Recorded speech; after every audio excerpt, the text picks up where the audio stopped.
ভাবুন তো সেই ভয়ঙ্কর দিনের কথা, যেদিন কোটি কোটি মানুষ ভয়ে থর থর করে কাঁপবে। সূর্য থাকবে মাথার একদম ওপরে, আর সবাই অপেক্ষা করবে তাদের চূড়ান্ত ফয়সালার জন্য। হাসরের ময়দানে তখন সব হিসাব নিকাশ শেষ। আপনার সামনে থাকবে শুধু একটাই রাস্তা, যেটা চিরতরে নির্ধারণ করে দেবে আপনার গন্তব্য, জান্নাত নাকি জাহান্নাম। আর সেই পথটি হল সিরাত সেতু।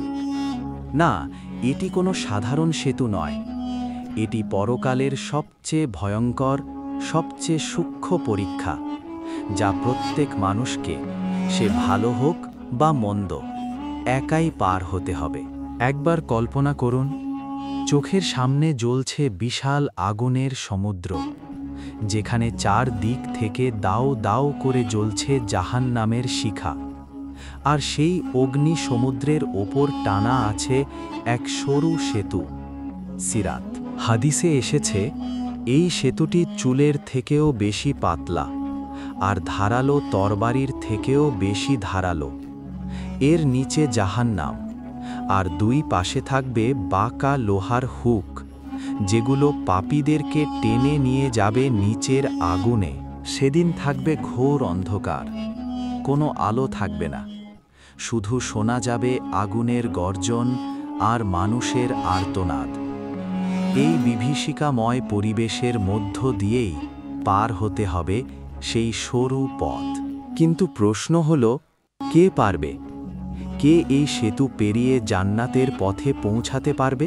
উত্তর একটাই, আপনার দুনিয়ার আমলই নির্ধারণ করবে আপনার গতি, আপনার আলো। আপনার ঈমান আর নেক কাজই হবে সেদিন আপনার দিশারি। মানুষ সেদিন তিন দলে বিভক্ত হবে। প্রথম দল, খাঁটি ঈমানদাররা, যারা দুনিয়াতে আল্লাহর প্রতি বিশ্বাস রেখে সৎ পথে চলেছিল। তাদের ঈমানের আলো সেদিন সেতু আলোকিত করে তুলবে। কেউ পার হবে বিদ্যুতের গতিতে, কেউ বাতাসের মতো দ্রুত, আবার কেউ চোখের পলকে পার হয়ে যাবে নিরাপদে জান্নাতের দরজায়। দ্বিতীয় দল, সেই সব পাপী মুসলমান, যারা ঈমান এনেছিল কিন্তু পাপ কাজ থেকেও বিরত থাকতে পারেনি।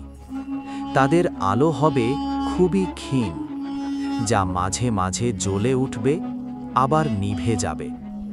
তারা হোঁচট খেতে খেতে, হামাগুড়ি দিয়ে, রক্তাক্ত শরীর নিয়ে কষ্ট করে পার হওয়ার চেষ্টা করবে।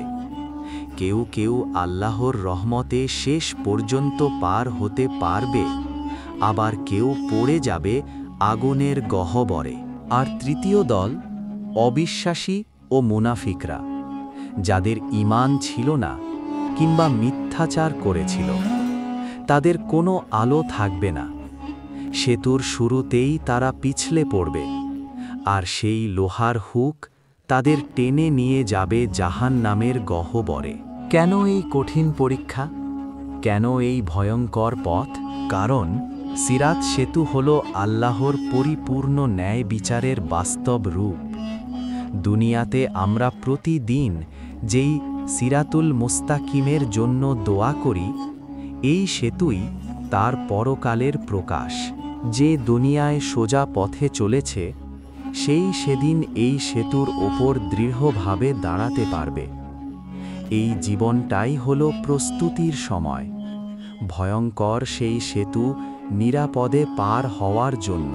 প্রতিটি নামাজ, প্রতিটি রোজা, প্রতিটি দান, মানুষের প্রতি দয়া, সব কিছু সেদিন আপনার জন্য আলো হয়ে পথ দেখাবে। আর খারাপ কাজগুলো সেদিন হবে আপনার পায়ের শিকল। সিরাত সেতুর এই বর্ণনা ভয় দেখানোর জন্য নয়, বরং আমাদের জাগিয়ে তোলার জন্য, যেন আমরা সময় নষ্ট না করি এবং জান্নাতের পথে প্রস্তুতি নিতে পারি। আল্লাহ আমাদের সবাইকে সেই কঠিন দিনে নিরাপদে সিরাত সেতু পার হয়ে জান্নাতে প্রবেশ করার তৌফিক দান করুন। আমিন। যদি মনে হয় ভিডিওর কথাগুলো মানুষকে ভালো পথে ডাকতে পারে, তাহলে একটা লাইক দিন, আর ইসলাম প্রচারের পথে অংশ নিতে শেয়ার করে সাবস্ক্রাইব করুন। হয়তো আপনার এই ছোট কাজটা কারো হেদায়াতের কারণ হতে পারে।